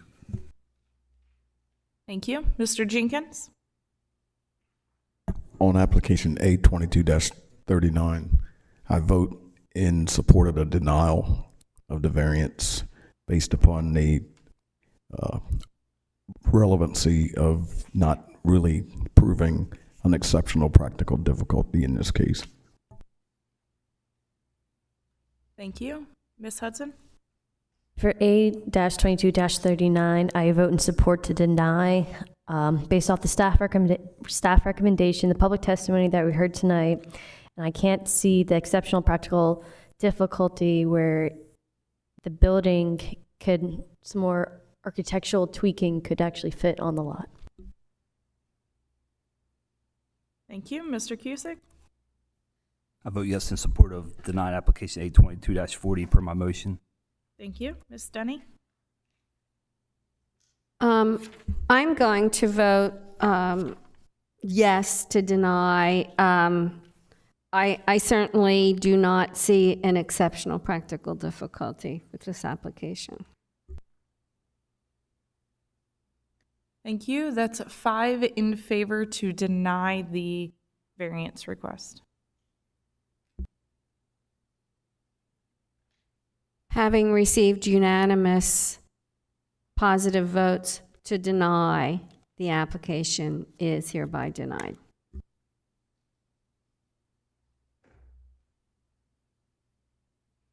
Next, we have application A-22-40 for Ms. Stewart and Mr. Baker. The Variance is from the requirement that a fence may not exceed 4 feet in height in the front setback to legalize an existing fence.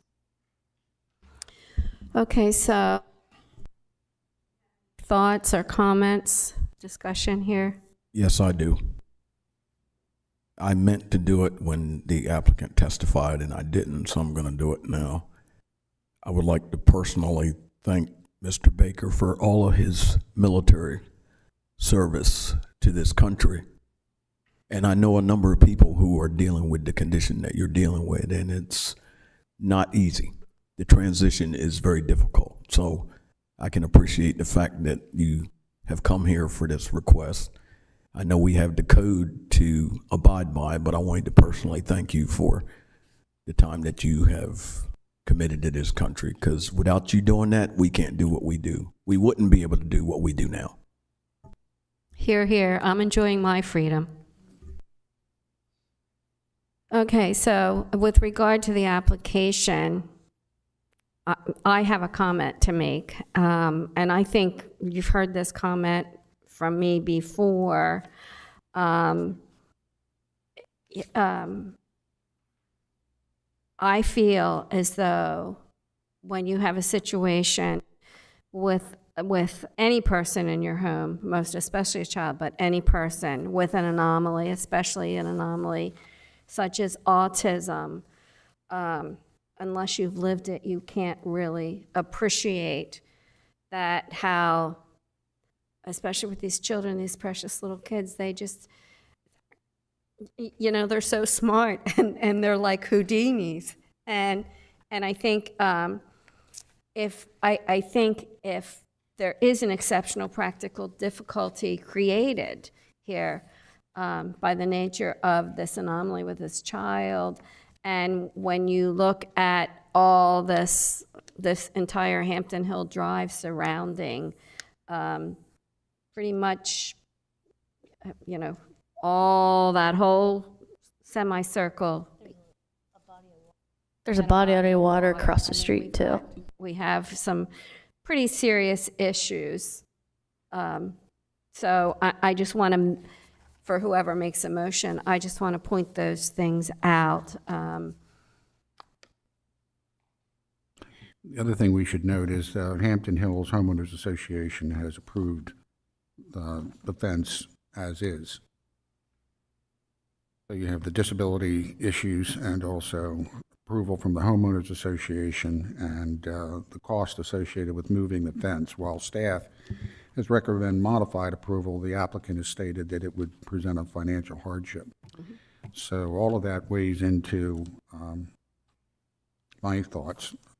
And while I don't normally make a motion, if you'll entertain one, unless you want to say something I will else. entertain one. In connection with A-22-40, I recommend that the applicant who is requesting a variance from the 4-foot fence height limit in the front setback to legalize a 6-foot property fence at the property line be granted.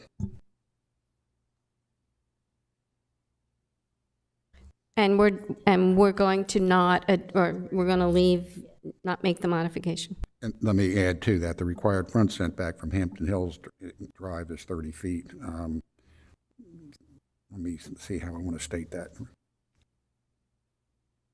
Required front setback from Hampton Hills Drive is 30 feet.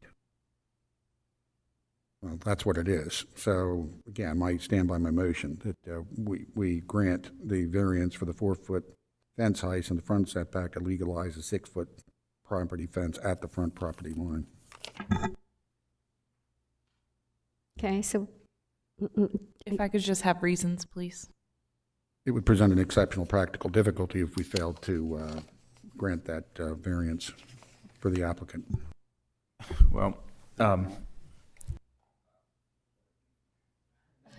You did fine. So this is by no means offered to say that there's no exceptional practical difficulty which justifies the variance that's requested, but the exceptional practical difficulty should not be related to the cost of bringing the fence into compliance. It should be related to something else, and I think there's something else. During discussion, the disability, the aspect of the disabled individuals living at this residence, along with the cost associated with having to move the fence. It's both. It's not just one. No, but the disability is.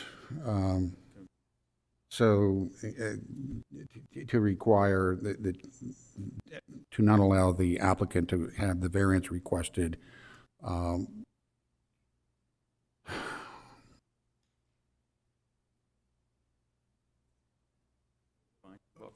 think it was good. fine. That's next time, someone else. No, you did a good job. You need to do more of those. Second.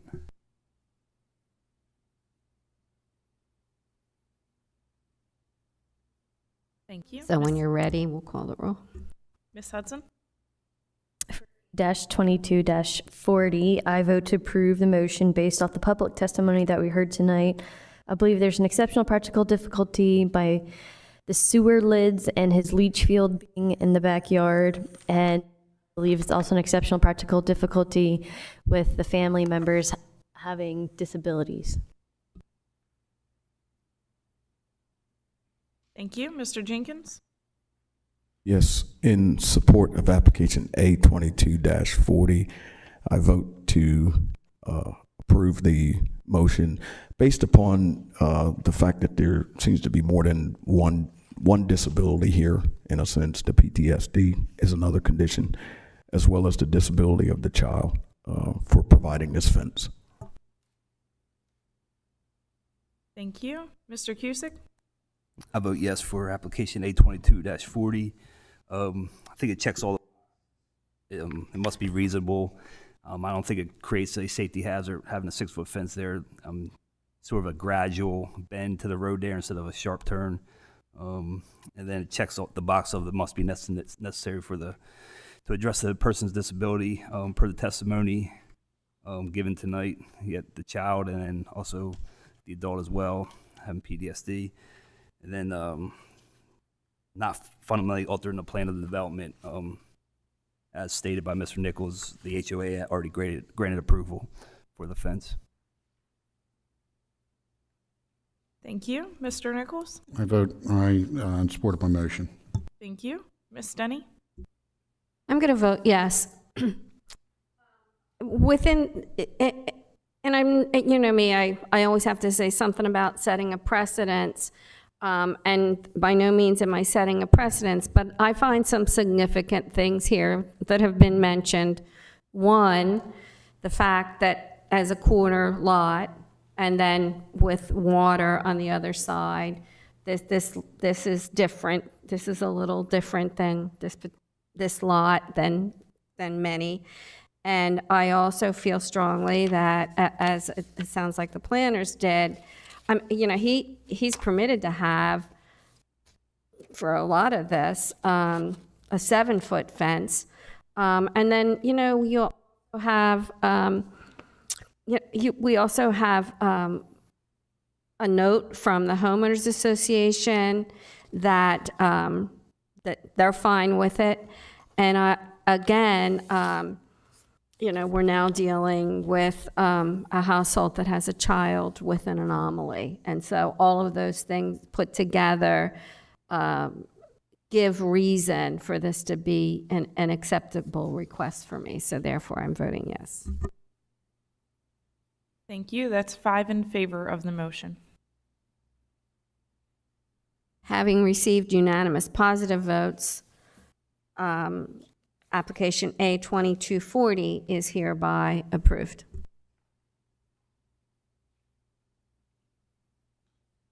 Next, we have application A-22-41 for Carson Development. This is the variance from the minimum number of parking spaces required to construct an apartment complex.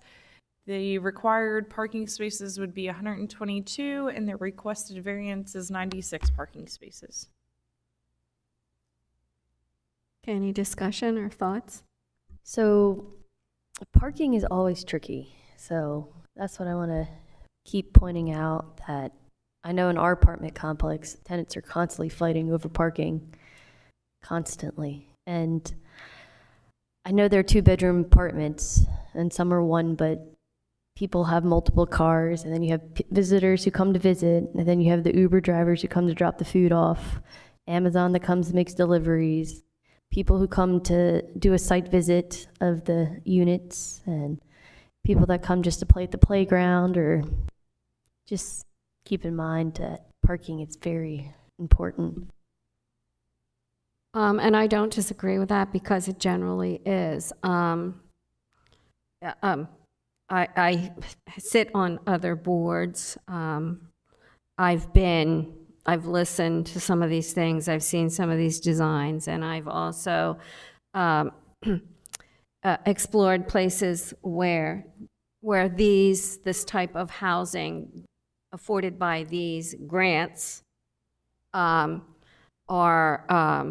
just such a, I can't even explain when you talk to the majority of them are single mothers, but to the moms who live there with their children, and because, like every mother, they want the best they can possibly provide for their children. They're excited to be, they don't mind having to follow rules and regulations in order to be able to place their children in what is deemed to be and appears to be a clean, neat, safe environment. And so while I'm not disagreeing, because we all know parking can be insane, but I have, and I'm kind of, I don't mean to be giving testimony, but I do have experience in this, and I have been out and viewed these. I'm probably not supposed to be sharing these, but to me, I think it is, and you know, I did the numbers, and I've been to other places. I do think that this is very reasonable, and again, a lot of people from discussions that I've had with people who live in these, a lot of these people who go over to avail themselves to some of the benefits that are happening over at the clubhouse and all, they walk because, and I guess it's probably even more now because of the price of gas, but you know, I think it's wonderful that these grants are providing this type of a benefit to these single moms, because I know every mom wants the best they can do for their child. It's maternal instinct. So that's all I have to say. I am 100% behind affordable housing. Let me state that for the record. But I did ask the applicant if the project would proceed in the event that the variance wasn't granted. And to his candor, he said it would. So again, we're dealing with a situation here where they don't want to do it, but they could do it and will do it in the event that they don't get their variance. At least that's what I understood the testimony to indicate. Or if someone wanted to comment on that, I'd be happy to hear it. I heard exactly what you heard, that it could go forward. And yet, again, it seems to me as though allowing just these few, and what is it, 20, I think I wrote it down somewhere, 20-some spaces. I believe that, and of course, the planners have recommended approval of this. And again, I'm sorry, you said it was how many spaces? It's I think 26. 26 spaces.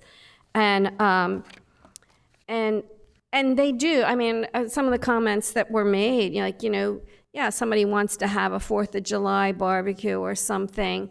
You know, there will be occasions where you know, where there'll be some, you need a few little extra spaces, but I do believe that it's, to me, in my opinion, it works. I don't know how it works. It just does work. I just feel like they're so happy to have the opportunity. Are we ready to entertain a motion, or are we still having a discussion? So if I could just respond to something Mr. Nichols said. The applicant didn't say they wouldn't go forward. They said that it would have to come forward with a plan that was didn't compare as well to the plan they'd like to submit, so that it would be detrimental to them. And their position is that there's no corresponding benefit that the additional 26 spaces would provide, because in their estimation that those parking spaces would be underutilized generally. Thank you. I would like to make a motion in favor of application A22-41, seeking a variance from the minimum number of parking spaces required based upon the testimony of the applicant and based upon my own personal experience as having grew up in a development very similar to this and watching the traffic patterns and how things do work from reality. Second. So we have a motion and a second when you're ready. Ms. Hudson? For A-22-41, I vote to approve the variance based off public testimony that we heard tonight and staff recommendation. Thank you. Mr. Nichols? In connection with A-22-41, I vote to deny the request for variance. I don't find that the removal of restrictions would not create a unnecessary hardship, exceptional practical difficulty for the owner in relation to the owner's ability to make normal improvements to the property. So that's a no vote on the motion to approve. A no vote. Right. Thank you. Mr. Cusick? I vote yes in support of application A22-41 per staff recommendation. And then I see there is an exceptional practical difficulty here. The over-design of the site, the cost that the applicant will have to, that increases the applicant cost for that. And then also per his testimony that he demonstrated, the 1.1, 1.2 parking spaces per unit seemed like it fit within the context of other low-income apartments. Thank you. Mr. Jenkins? I vote yes for my motion. Thank you. Ms. Denny? I'm going to vote yes, based on the staff recommendation, and keeping in mind that within the recommendations of the staff, item number 4, that failure to remove the restriction requiring 122 spaces would create a practical difficulty for the property owner. Over-designing the site for parking will increase the cost for the applicant to the construction project and reduce the amount of open space on the site available for residents. They've demonstrated that they are creating adequate parking spots for this particular type of housing, and in keeping with they are using grant money, and so they have to use it cautiously, because we all know there's more regulations when you're using grant money than we can even ever imagine. So I vote yes. Thank you. That's 5 in favor of the motion. 4. Sorry, I'm 4 sorry, in favor, 4. 1 in opposition.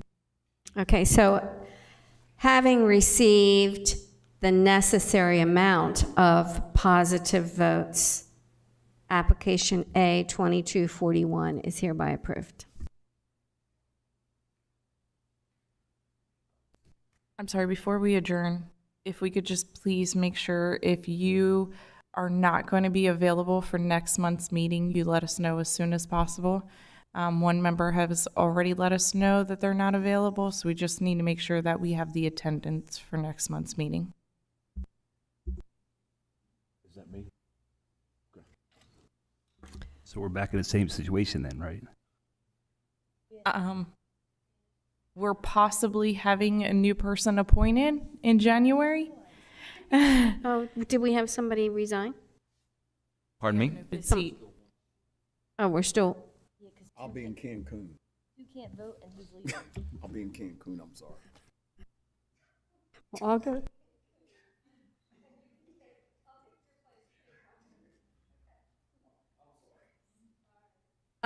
Okay, that in mind. So at this point, I'm looking for a motion to adjourn. Make a motion to adjourn. Second. All in favor? Aye. Aye. Good night, everyone.